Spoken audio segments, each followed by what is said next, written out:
get contact details. Collect some basic information about them, even if it's just an email address, phone number. You need more than their photo and username to go on the site where you met. Number 2, follow their online footprint.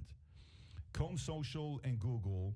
It's not too late to bail if you unearth concerning the information. 3, video chat your date before meeting them. Pretty interesting. 4, know the most common red flags. Are they ranting against BLM or another movement as you've met? Are they judgmental of someone of a group of individuals? You'll learn a lot about them. 5, delete them when in doubt. 6, drive yourself or take public transportation. 7, let someone know where you are as you're going on the date, whatever it is you're doing. Don't go without people know where you are. So people nowadays are dating in a different way. It's no longer, hey, meet Mary. I met Mary through It is how Chris. people meet. It's today. It's very normal. I know people who have met on Match.com who are in long-term relationships and married. It's commonplace. And successful. Successfully. Wonderful human beings.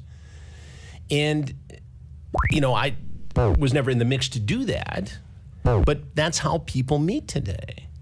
And there's nothing wrong with it, but you have to remember my overarching rule, which is if you don't know somebody in real life, you don't know them, right? So just because somebody says they're a wealthy physician and they drive this car and they live there, that doesn't mean anything online.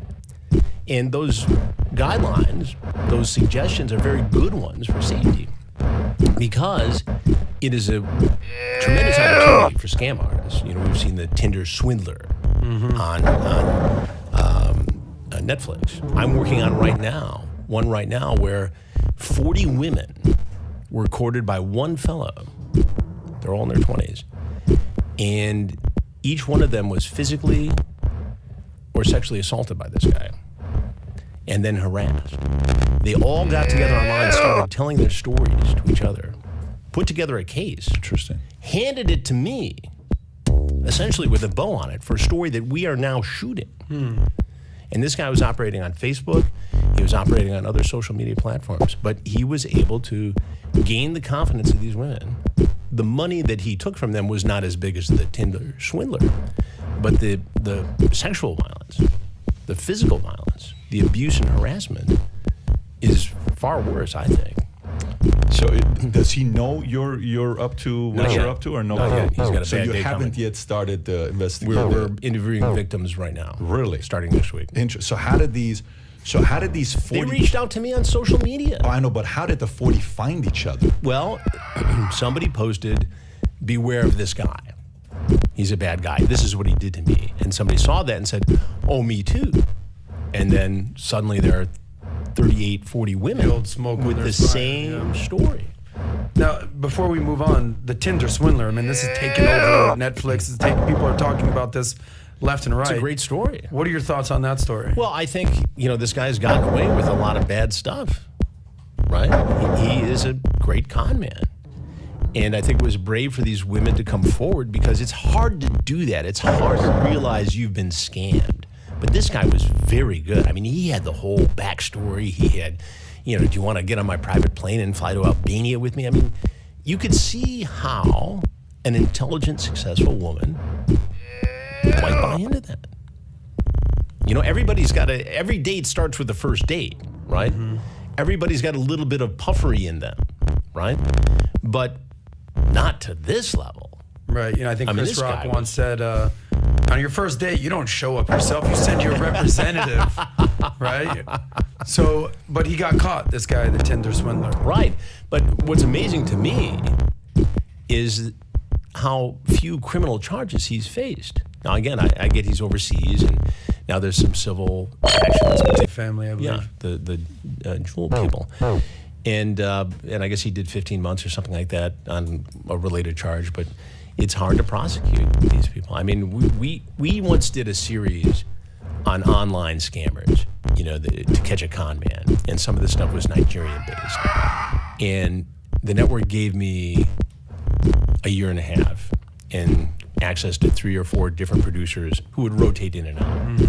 And it took that long to smoke these guys out of Nigeria because they typically were in West African cafes, and they don't come out. They try to get you to send the money. And finally, after more than a year with aliases and names like, Jimmy DeMoney and Rich Greenback and, kind of a tongue-in-cheek thing. Mm-hmm. We got these guys to meet us in London, where we set up a pub with hidden cameras, and they would come and they ran their scam, and we caught them. And it was hard work, but you can't do that story in a week. You can't do that story every year. It was such a big deal because we pulled it off, but it was a Herculean task to do it. And that's why these guys get away with it. It's so ubiquitous, right? Just the internet in general. How you gonna, the guy you're talking about with the 40, the 40 women that came victims, up to you, yeah. right? The victims that came up to you. What's your approach going to be with them?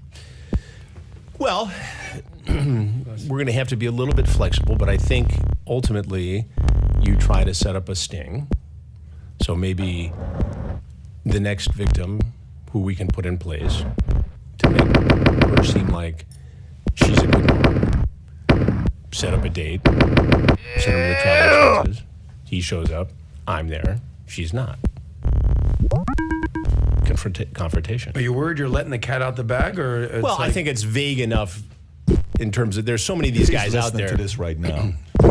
Chris is coming for you, buddy. Yeah. If I'm that guy, I'd be monitoring one person in the world. You, Chris Hansen. Oh my God, that's classic. I think there's so many of these guys out there that I'm comfortable talking about. Aside from dating, I mean, how many freaking Bitcoin scammers, fake valuetainment accounts, fake Sauce Talks money, fake BBD, non-verified accounts? I mean, Pat, you've told this story. There were fake Chris Hansens courting young women to work in investigations into predators. They were out on social media. So what's the general rule these days? Because you've dealt with this, I assume, nonstop. We have fake valuetainment accounts, messaging people. Is there like a go-to, like Pat wrote out these 6, 7, tips, but is there sort of a, like the rules for radicals or rules for anything? Rules for online presence? If they're on social media and they're committing harassment or violating terms of service for Twitter or Instagram, you need to file the report. And in numerous cases where people have targeted me for harassment or whatever, get that account taken down. But it's painstakingly difficult, and to keep track of it all, it's just give you a migraine, because there's so many people out there trying to do it. So you protect yourself as best you can. There's some security people. I'm sure you've got people monitoring accounts to see what pops up, and I've got people who monitor mine, thankfully, because you can't do it by yourself. Yet you don't want somebody out there saying or doing something that's untrue or creating a misinformation campaign, because people do it every day. It's not that hard to do. I mean, people pop up. I report accounts all the time. That might be from my name. Instagram does not do a good job of deleting. Terrible, by the way. They're I don't know if it's intentional. I don't know if it's volume, but they can probably do a better job, because would you say the number one app that they're targeting would be Facebook, or is it more Instagram and TikTok due to the age being younger? I think that, to me, in my experience, Instagram has been very responsive when I've had an issue, and I've had far fewer issues on Instagram than I have on Twitter.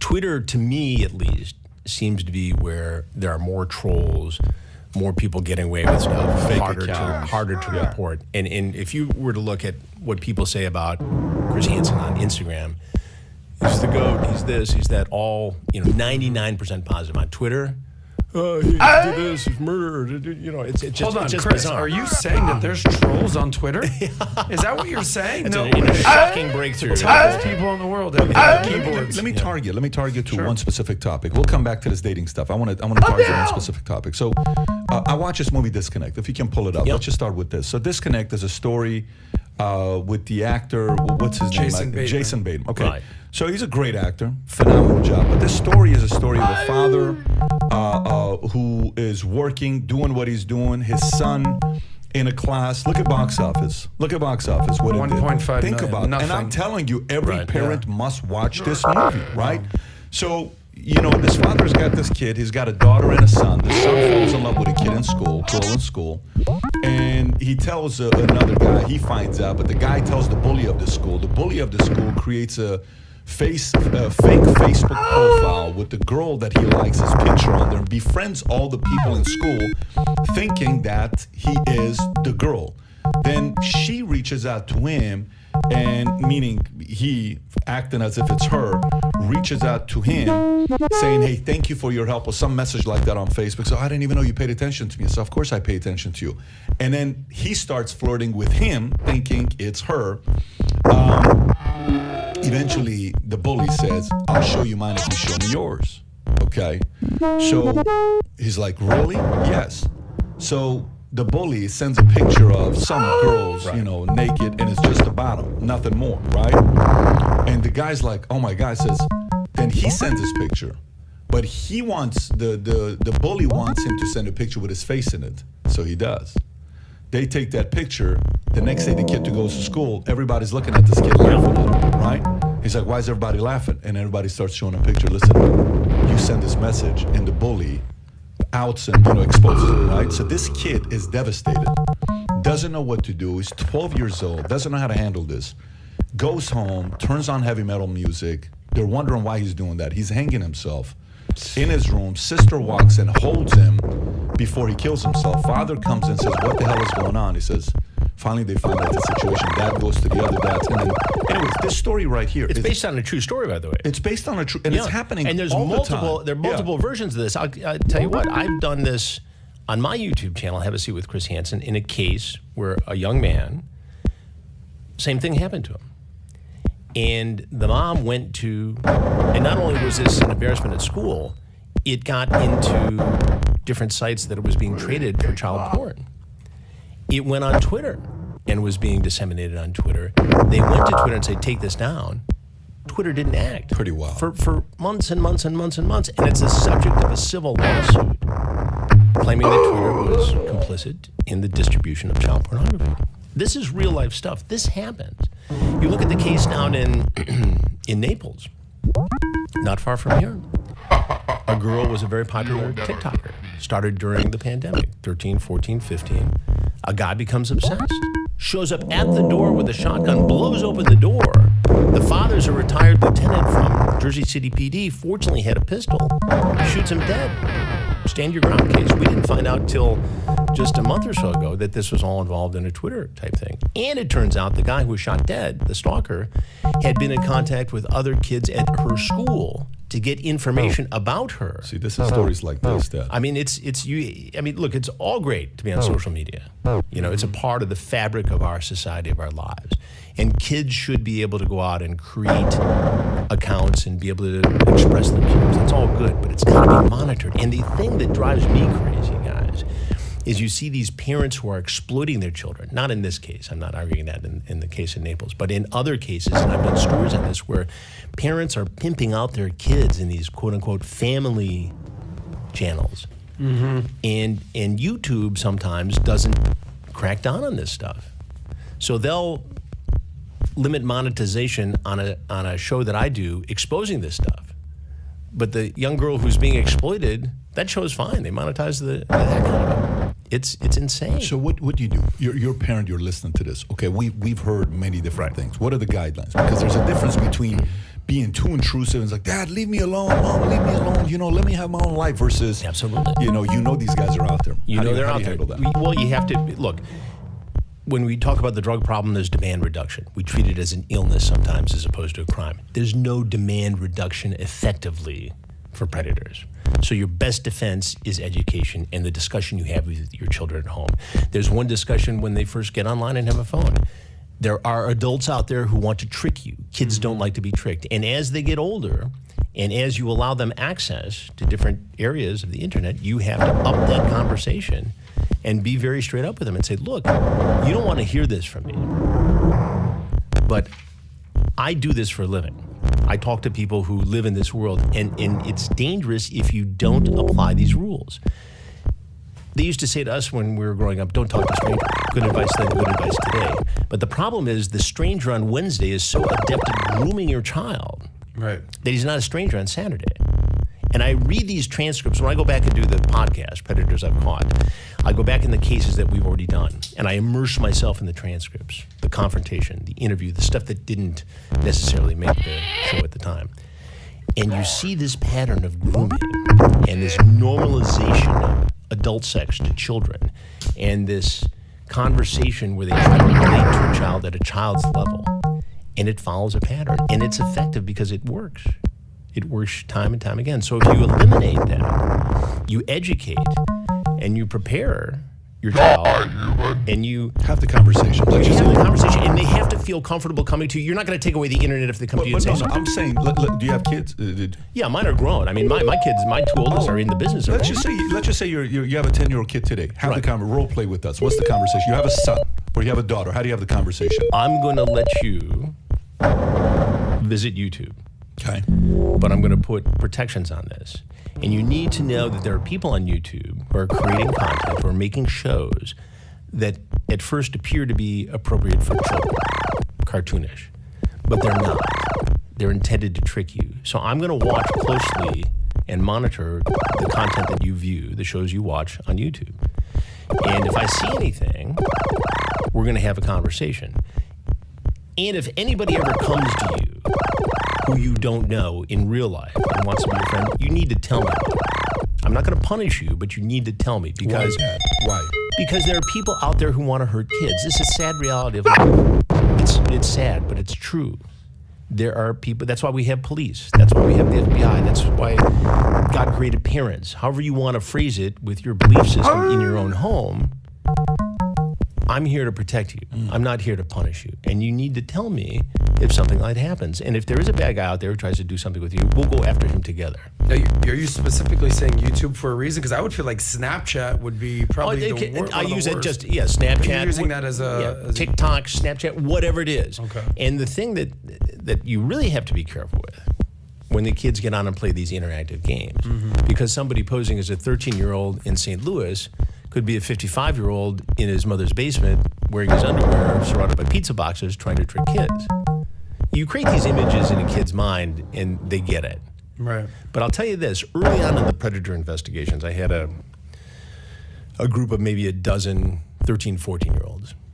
And I said, show of hands. How many of you have been approached online by an adult and it made you uncomfortable? 99%. Oh, wow. How many of you told your parents? 2.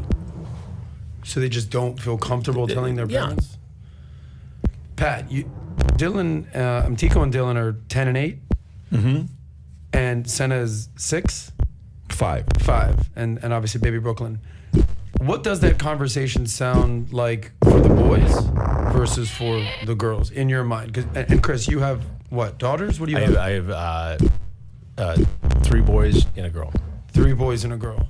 So Pat, in your minds, is that a different conversation with the boys versus girls, or are the kids even old enough to have that conversation? When should you start having these conversations? What age? Yeah, I'm reading right now the Cain Velasquez case. You guys are following, what happened there with the Cain Velasquez case. I don't know if you know what happened there. I heard something happened. Tyler, you know the story? Yeah, he somebody had assaulted his 4-year-old daughter to tens, if not like 100 times, and he shot at the guy but hit the father, if I'm not mistaken.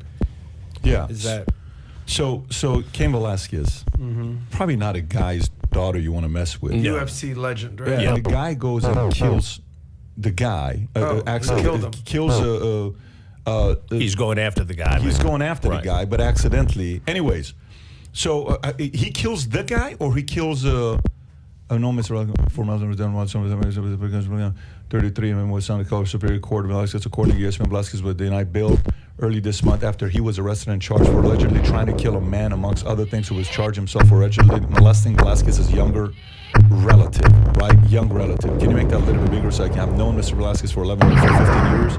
And this time, an athlete and UFC represented our company with dignity, always treat others with respect. Dana's talking about he was a model of example of how professionals should carry themselves, projecting a positive image of UFC. White has joined Kamar and other people go a little bit higher.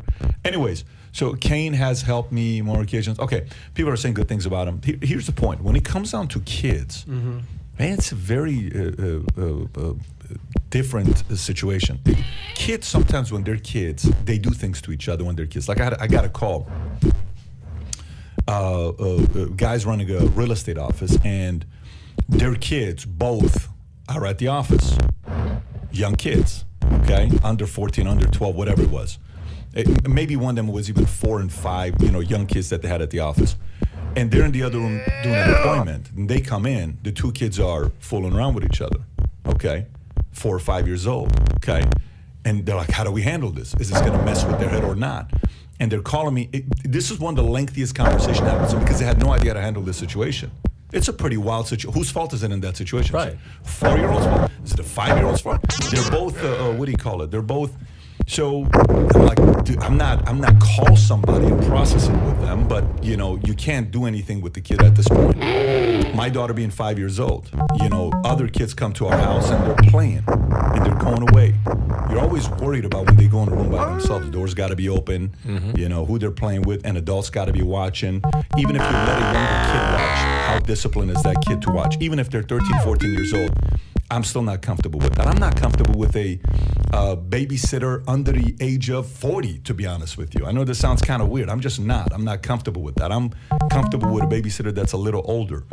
But I've had many weird conversations with the boys, But with Senna, you have to talk to the girl from an angle of, look, you have something that guys want.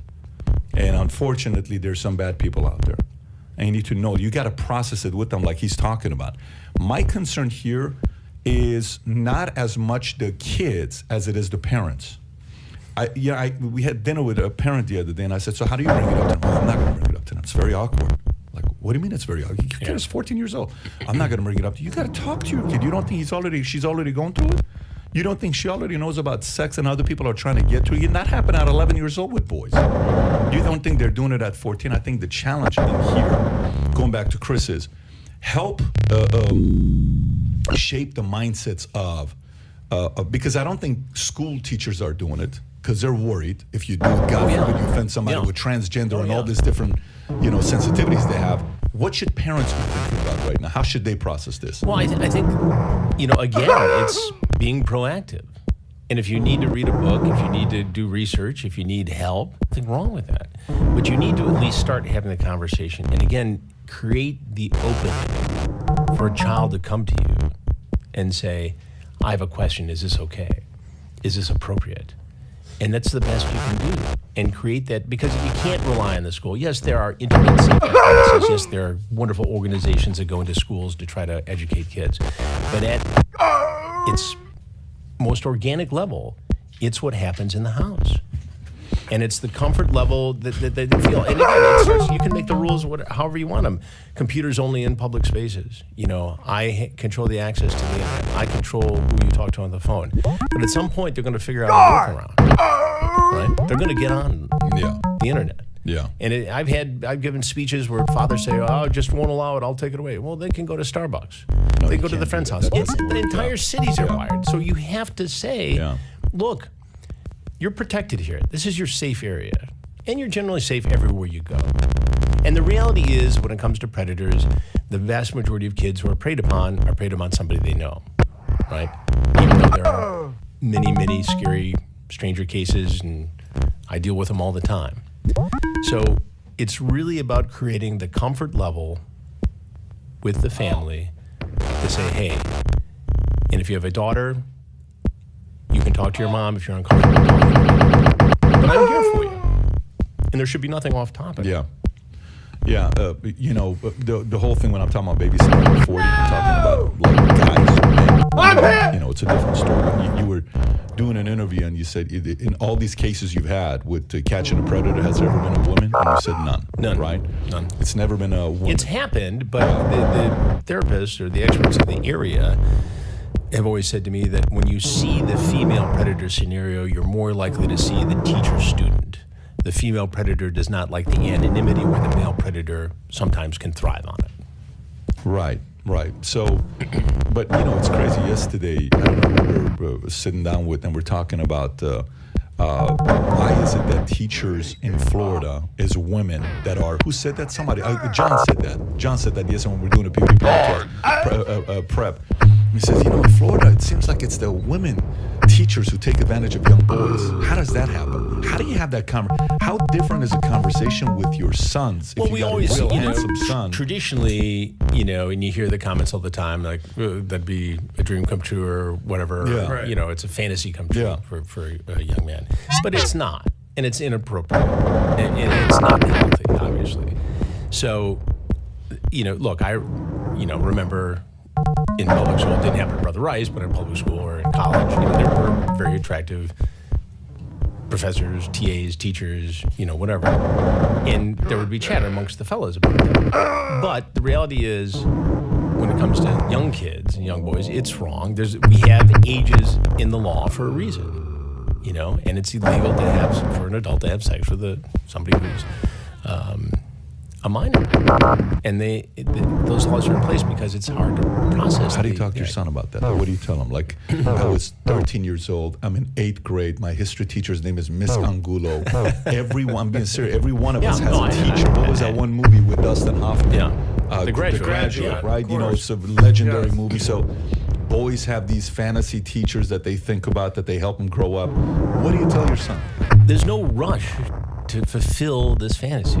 It's natural to feel it. And again, I'm not a therapist. I just play one on TV with predators. But from where I sit, and having sons who are 30, 28 almost, and the youngest, my stepson, is 20,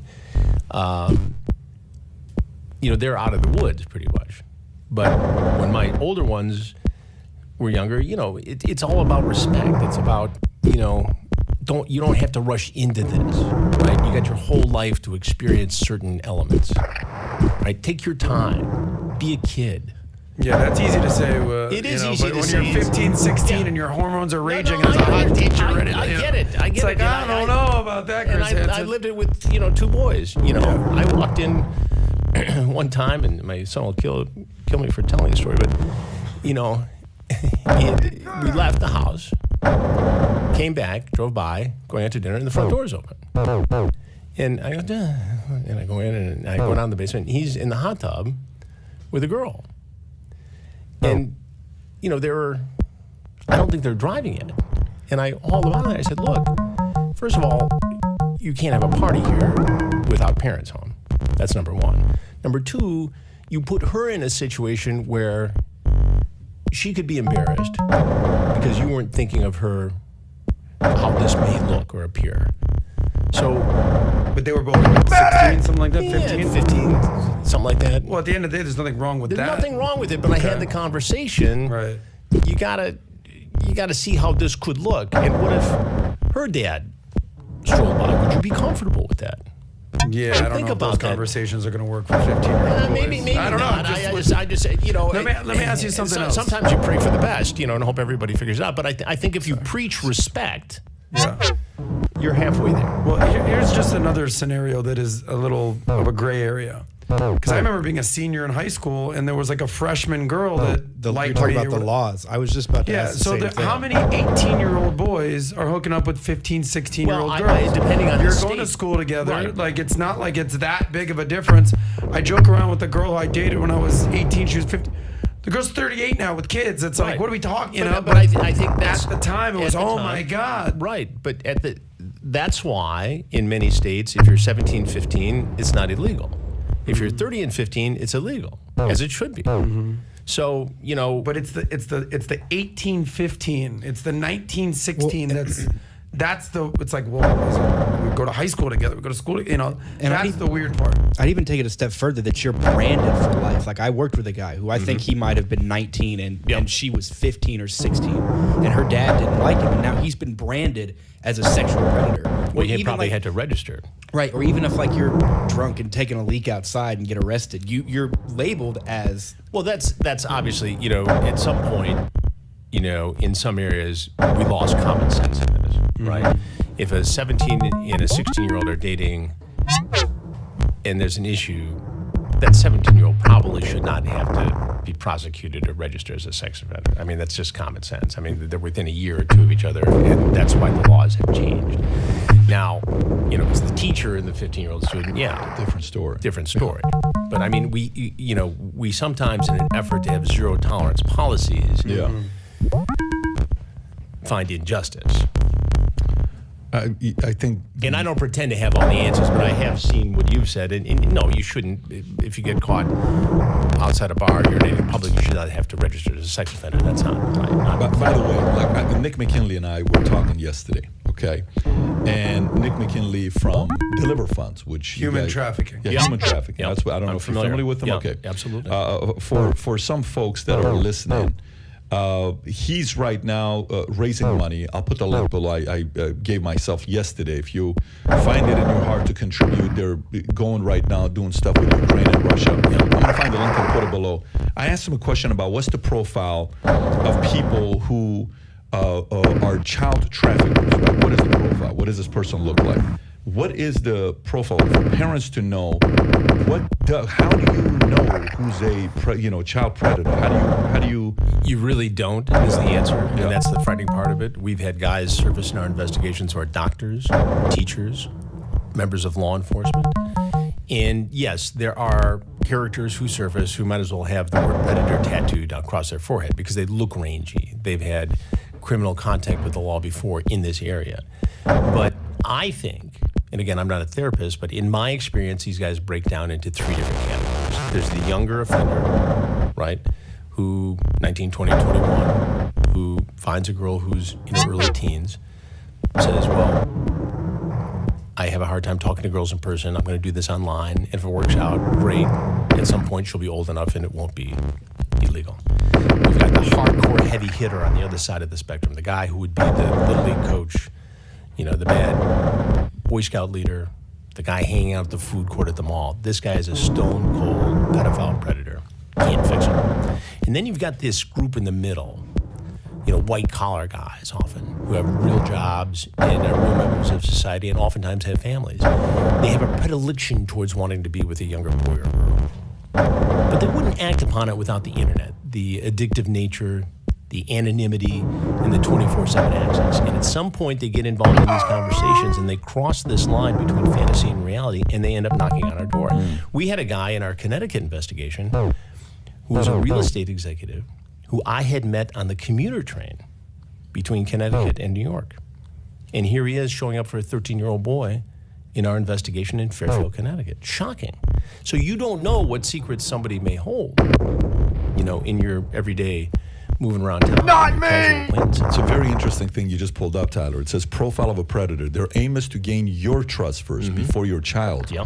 Think about that statement for a moment. Your child is not the initial target. You are. Why? Because you are the gateway to your child and your child's trust. If the adult gains your trust, he has become a trusted adult in your child's eyes. And this means your child will be much less likely to disclose abuse by that person, thinking that you will be angry with them or will not believe that this trusted adult would do such a thing. The information in this section will be taken primarily from the book, The Socially Skilled Child Molesters, Differentiating What Kills. How is it that so many child molesters get by with what they do for decades without being caught? First of all, please be aware that they do very often get by with what they are doing because getting caught most likely. So interesting. Trusting the parent first. Well, that makes me think of Larry Nassar or like a doctor. The gymnast. Oh, yeah. Exactly. Oh, Michigan State. State. I mean, you must know that story very I do well. know it very well. It's horrifying what he got away with in the years. And there's a doctor at Michigan who molested players. It is up to school administrators to monitor this. And in the Nassar case at Michigan State, there were warnings. And because people in the athletic department were more focused on football and basketball, they were not focused on this issue with the gymnasts. But, these brave women came forward, not pleasant, hurtful, and told their stories. And that's what it finally took for him to face justice. But what a horrible human being.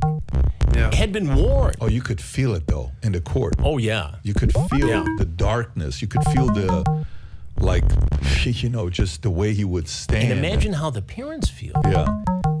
Being sometimes on the other side of a screen. Didn't one of the parents jump out, or was that a different case where, There was an incident. Yeah, in well, Answer one of the Case. fathers got He acted upset out. and Yeah. acted Well, out. can you? I don't relate to that. No, I do. I can. Yes, I can relate. relate to that. I thought you were going to Somebody say, harms can my you child? blame him? Yeah. Yeah. There's other high-profile stories, like obviously, what was the Joe Paterno, Jerry Sandusky? Yeah. Crazy situation.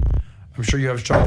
Jeffrey Epstein, Epstein. Harvey Weinstein, and then even within politics, everything that happened with Matt Gaetz a handful of months ago. The guy out of Alabama, Roy Moore, Yeah. Anthony Weiner. I mean, it crosses the landscape. You're given this profile, but what about these high-profile people, the Jeffrey Epsteins of the world, Well, I think congressmen? Yeah, it's a powerful narcissistic personality disorder, and they think that they can get away with anything they want because they have wealth and power. And Epstein's a great example of that because he was so well politically connected in Florida. And I'll tell you an interesting backstory. A few years before it all exploded, I had a series of meetings here in Florida with investigators and lawyers who were in the case. And I actually tried to, he had already done his time down here and was out. And I tried to fashion a way to do a sting in New York with him. And the levels of security were such that it was virtually impossible. And at the time, victims were not speaking up about it. So honestly, I got busy with other stories. It was the Miami Herald and Julie K. Brown who stayed on that story every day, chipped away at it, convinced the victims to speak out, the survivors. And it's that kind of local reporting that is so important. And without the Miami Herald's reporting on this, there may not have been criminal charges. And so, I've got to give a lot of credit to her and the Miami Herald and other people who worked on the story there. Once they indicted him, obviously, a lot of people jumped in and were reporting on it. But it speaks to the importance of you really got to stay on a story like that because it's hard to get at somebody. I mean, look at how long it took for the Weinstein story. He was working with women who would wear 2 pairs of pantyhose because if he got aggressive with them, they'd have one extra layer of protection. Imagine going into a business meeting, being a female executive and thinking you had to wear 2 pairs of pantyhose for your protection. How shocking is that? Nuts. What do you think is going to happen? Wait, what do you mean 2 pair of pantyhose? There was a victim who wrote an op-ed piece in the New York Times about her experience with Harvey Weinstein. She was an executive, and she would dress protectively to give her extra time to extricate herself if he became aggressive sexually with her, as he was known to do. Extra undergarments. Extra undergarments. Speaking of Epstein, And the whole thing is horrible for so many different reasons. But when I read that, for some reason, it was just so shocking that anyone would have to think that way, and that a guy like that could maintain power in any industry for decades. for decades. Speaking of Epstein, obviously, I don't know if you have strong feelings on who killed him or anything like that, but his partner in crime literally was this Ghislaine Maxwell. Ghislaine Maxwell. We covered what happened with her and her sentencing. She's been convicted. Yeah, what are your she's basically an accomplice in what's going on there. What are your thoughts on that? I think she was held accountable, which is good and proper. I think the interesting thing will now be if she, gives a proffer to federal investigators to say, here's what I can tell you if you'll cut my sentence.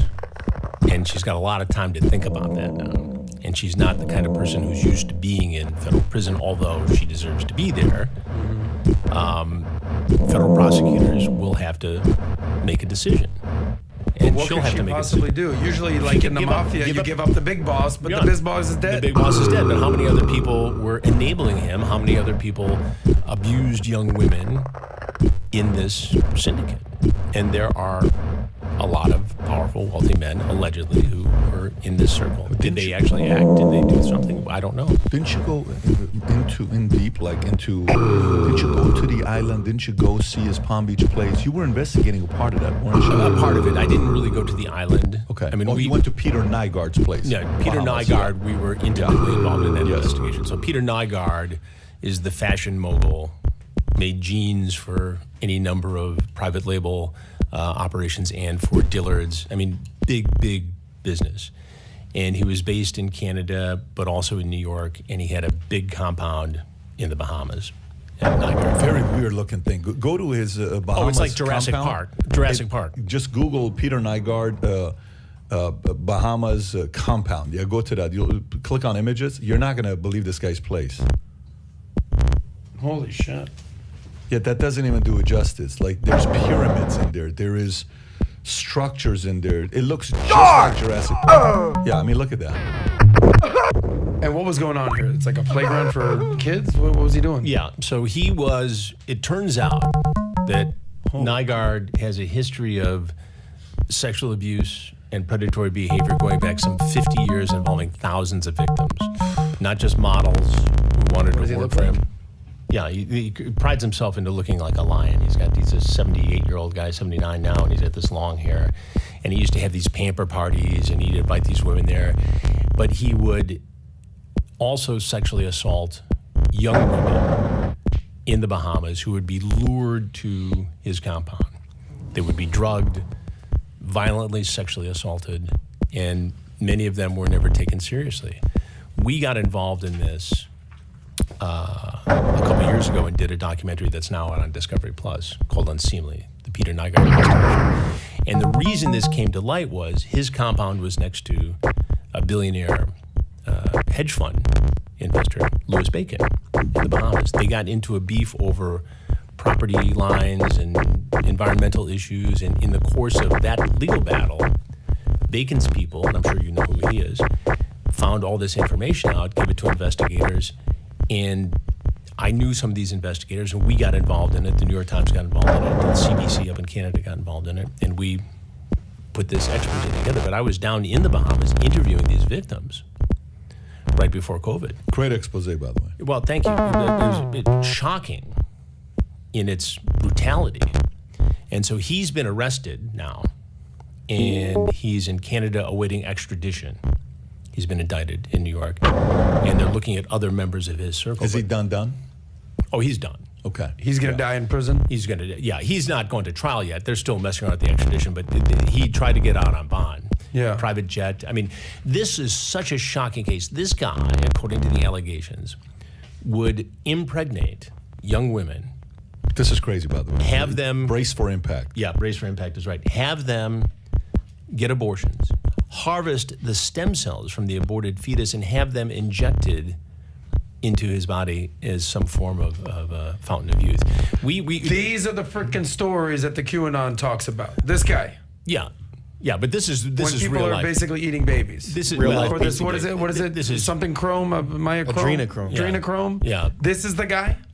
Well, I don't think QAnon has any insight into this case. QAnon is its own thing, separate of this. But I can tell you about the Peter Nygaard case. And in the midst of this 2-year investigation we had, which resulted in the documentary on Discovery Plus, you know, doing this case was like a 3D game of chess, because we had to get so many people to help and cooperate and coordinate, and there was competition, and you know, to get down to the Bahamas and do these interviews. And in the course of this, I get a call from a guy I know who's involved in human trafficking investigations and says, "You're working on the Nygaard case, right?" I said, "Yes, we are." He goes, "I need you to talk to this lawyer that I know." I said, "Okay, great." Well, it turns out he's the lawyer for a guy who was a videographer for Nygaard for 2 or 3 years, and had hundreds of hours of videotapes on the private jet, going to Asia, the pamper parties, and gave them to us. Didn't even ask for money.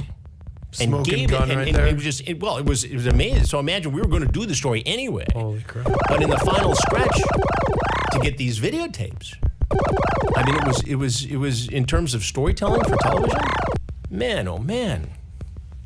It was incredible. Did you watch this? Yeah, I watched it. So what ends up happening is one of his closest, who he hires to be his assistant, a very attractive girl. He hires her when she was 17. She stayed with him for a while. And one day she's sitting there with the people that are managing the property, a husband and wife that was managing the property. And she writes like on a note, and she says, "I need help. I have to figure out a way to get out of here." Some message like that. Then Nygaard's top helper in the house, a lady who's seen a lot of this stuff taking place. One day, her sister is there with her, and he noticed Nygaard taking her sister upstairs, and her sister's 13 years old. Says, "Wait, what are you doing?" And he smiles, gives a smile to her. Says, "That the day I saw that smile, I told my sister go to the beach." He says, "That's when I realized this is if you're gonna do it to my sister." You know, and I'm somebody, so now you're going to my 13-year-old sister, we have a problem here. And the next thing you know, all these guys came together and flipped and turned against him. And obviously the rest is history. There are people like this out there, by the way. And you see similar profiles of guys like this out there. You know, some of the guys nowadays, my thoughts goes to a completely different place I'm going to go into that has nothing to do with this stuff. Is what is the playbook of investigative journalism? So walk me through. Is it something that applies? An investigative journalist in 9/11, can he also go be investigating into Peter Nygaard, and can he also go into investigating a Wall Street, Bernie Madoff? Is the playbook the identical same playbook? Or is it slightly different? Well, it's similar. I mean, there's a template in terms of what we do, but it often starts with, a reporter's intense interest into something, or 40 years into it, as I am, you have a lot of contacts and people who will say, you should look into this. And a lot of the material that I come across, including the Nygaard investigation, came from somebody who was involved, sometimes a former local or federal law enforcement person who does this privately, who's working for somebody and says, you need to take a look at this. Yeah. And that's how it starts. And you verify it. Sometimes you may find that it's somebody who's got a personal interest or a vendetta, and you have to approach that differently than when you find a case like Nygaard where this guy's got to be exposed. And between the pressure that we put on him and the other media put on him, it was helpful in terms of getting him indicted and facing charges. What do you think about what James O'Keefe is doing? If you said you recognize him, what do you think about what he's doing? I think that's in a different category. I think when you're doing something that's potentially politically motivated, and I don't know him, I've been contacted by some of the people who have worked for him for different stories. I have typically stayed away from it just because I have questions about how it works. I don't pretend to have intimate knowledge about how it works, but I know, he's got a political bent, which is his right. But that's not how I base my journalism. I don't base it because I believe in one political party over another. I base it on justice. I base it on what people are interested in. I base it on my expertise. And that is a whole different world that crosses a lot of different boundaries. He thinks he's justified in crossing those lines. Yeah. I can't. Do you like how Oliver Stone does it, where he just goes from a curious place and he goes and wants to find out, what Putin's about? He goes and says, when he wants to find out what Ukraine's all about, he goes and he wants to find out what Castro did. He goes in. The JFK, he goes through. Do you like the style he does it? I do. You just have to remember that it's one man's opinion. Investigating into Peter Nygaard, and can he also go into investigating a Wall Street, Bernie Madoff? Is the playbook the identical same playbook?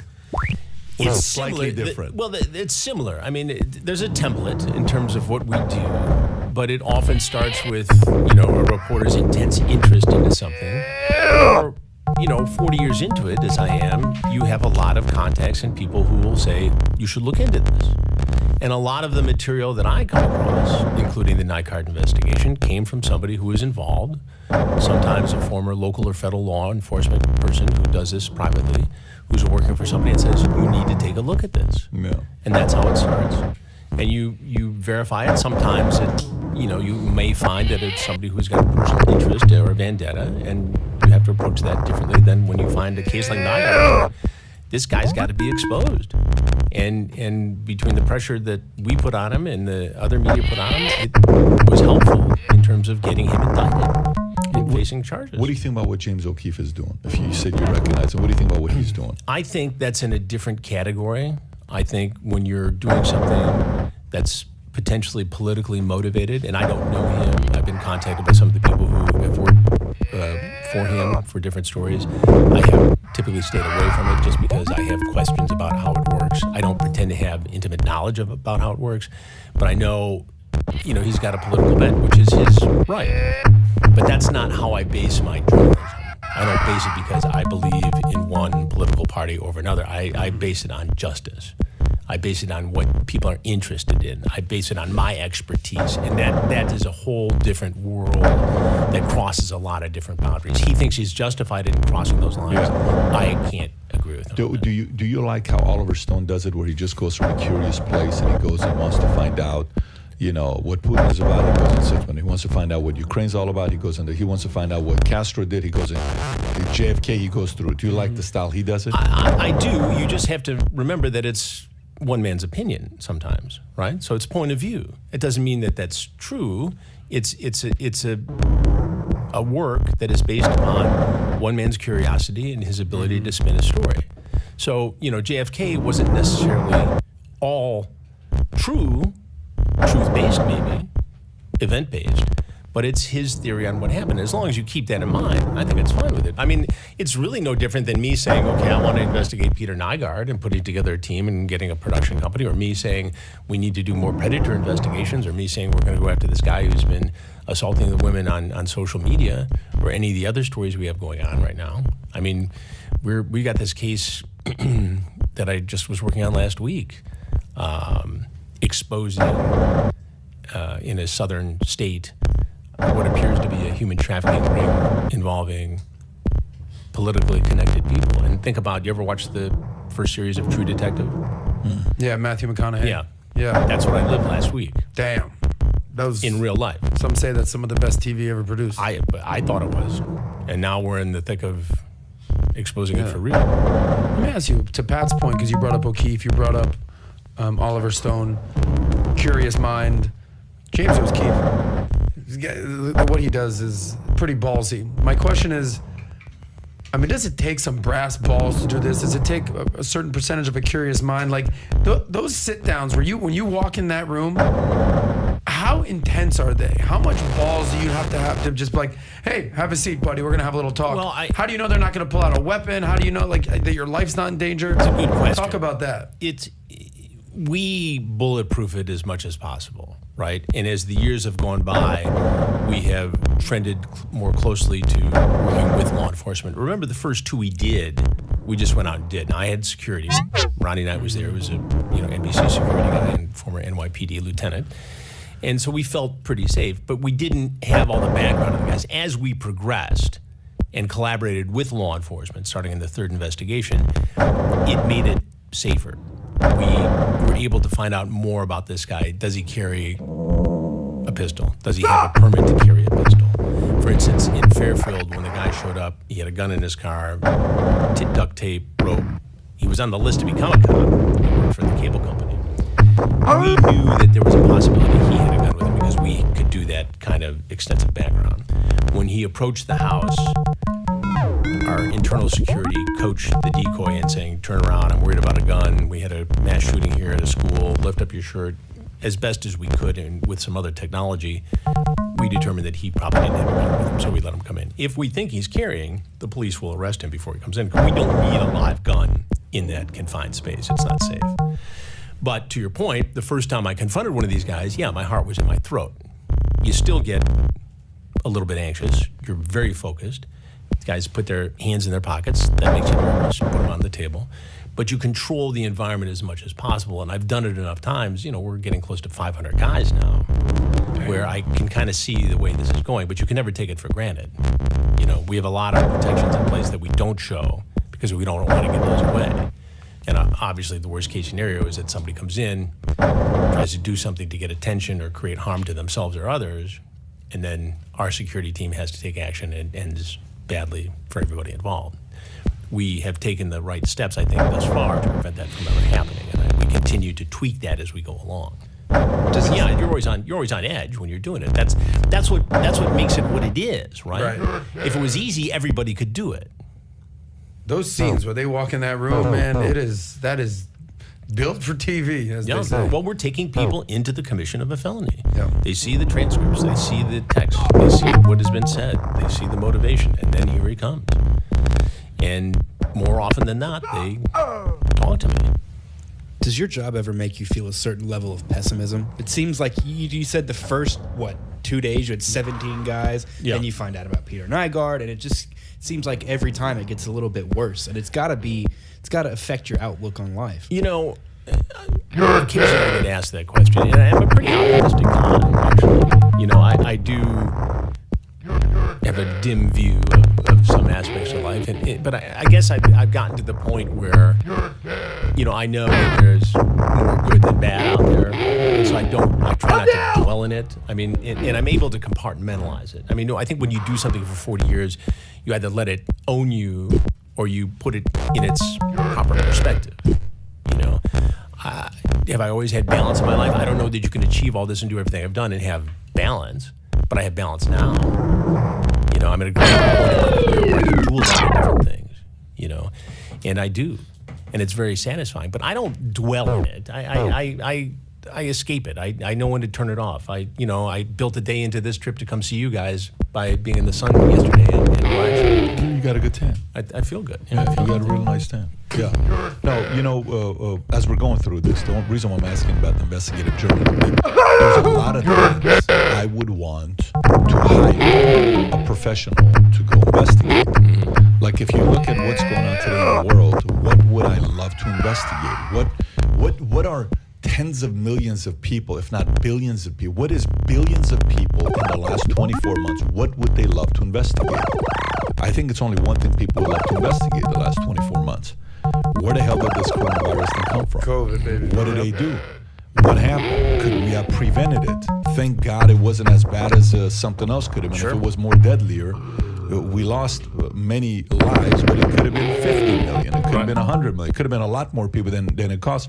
So isn't it worth us going and investigating that? And if we do, what approach do you take? How do you go about it when it's international? What is the right way to do it?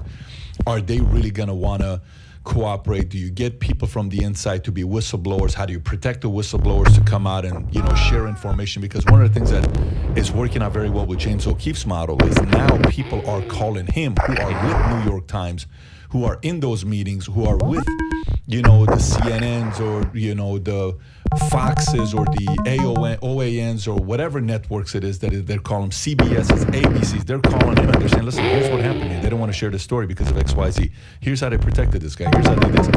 And he's getting Google, Facebook. It's pretty what he's doing. No, I understand what you're getting at. So all I'm saying is I think there is a business model. And, you know, although catching a child predator as a parent, I'd love for that show to be on every day because I think sometimes you have these shows like America's Most Wanted or what was it, Bad Boys. Is that America's Most Wanted? Cops, you know? Cops, yeah. You see these things and some people would say, well, you know, to catch a predator, aren't you training them to even be wiser on what not to do? Or are you putting the fear on them? Isn't cops aren't you training people how to commit crime? Is it America's Most Wanted is more of a way training people? Mm-hmm. I think it potentially is scaring the hell out of the guys to say, you know what, I'm going to be a little bit more careful. I think the most important thing is, you know, when you create an awareness and a dialogue that didn't exist before, you are achieving your goal.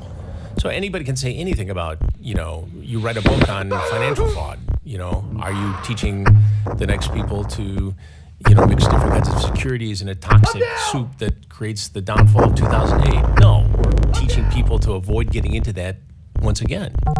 And it's the same thing in crime reporting. Well, that was crime reporting too, actually. It's criminal the way this worked. But, you know, it's about creating awareness and a dialogue. And people are smart enough to make their own decisions. But we're not teaching predators how to prey on kids. I mean, we're showing how it's done. Mm-hmm.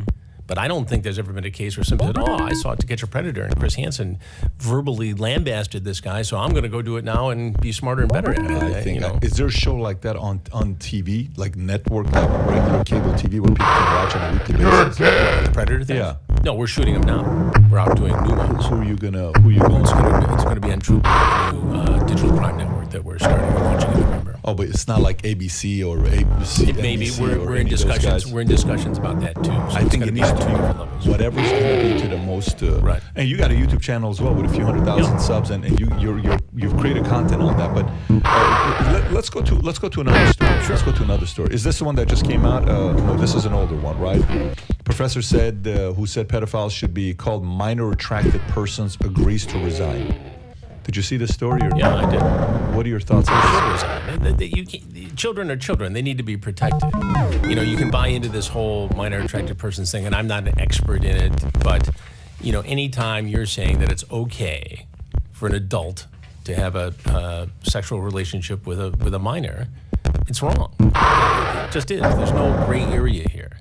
You know, people talk about, well, child porn is a way for these guys to fulfill their fantasy without actually touching a kid. No, it's not. If you go into the prison and you talk to Dr. Michael Burke, who works for the U.S. Marshal Service, who's interviewed dozens and dozens of these people, they will tell you without exception that there's a link between the viewing of child pornography and offending. The viewing of child pornography and offending. It's got to be very easy to catch that, though, isn't it? Like it can be, but you think about, I mean, when people had to buy it, yeah, but now it's all over the internet. I mean, there are multiple investigations going on every minute of every day into child porn. It's horrible. Every time somebody looks at that stuff, it's the re-victimization of a child. And that's why the penalties are so severe. But it's not easy to find every image. I mean, it's a painstaking investigation. And imagine the investigator who's got to view this stuff, which is horrible. Yeah, we had a guy on who was a former Facebook auditor. Do you remember when we had him on? Oh my God, yes. And he said the stuff he had to watch on a daily basis. He says, we had in this place, we had people throwing up. We had people going to the bathroom. We had people would quit their jobs because they couldn't believe the content they had to consume. Like people were going insane watching that stuff. He says the most It's a crazy toughest thing interview to if you've listen ever seen to it.